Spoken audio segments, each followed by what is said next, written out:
Student of power, তাদের শরীরে রক্ত ঝরেছে,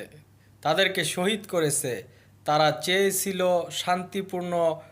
আন্দোলনের মাধ্যমে তাদের যৌক্তিক অধিকার আদায় করার জন্য, কিন্তু বাংলাদেশ আওয়ামী লীগ, টেরোরিস্ট সন্ত্রাস লীগ আওয়ামী লীগ তাদের উপর যেভাবে হামলা করেছে, এবং বাংলাদেশ পুলিশ, আওয়ামী লীগের পুলিশ, আমরা বলে থাকি আওয়ামী লীগের পুলিশ দেখুন কিভাবে গুলি করতেছে, একজন যান জীবন দিয়ে পালানোর চেষ্টা করতেছে, তার উপর কিভাবে নির্মমভাবে গুলি চালাচ্ছে। বাংলাদেশের পুলিশ অত্যন্ত এটা লজ্জাজনক। বাংলাদেশের পুলিশের প্রতি যে জনগণের আর বিন্দু পরিমাণ আস্থা নাই, পুলিশের প্রতি এত ঘৃণা সৃষ্টি হবে এই ভিডিওটা দেখার পরে জনগণের মনে, যে পুলিশ এটা পাকিস্তানি পুলিশ, পাকিস্তানি হাইনারা, তারা আওয়ামী লীগ, এই তারা যেভাবে আমাদের ছাত্রদের উপর এই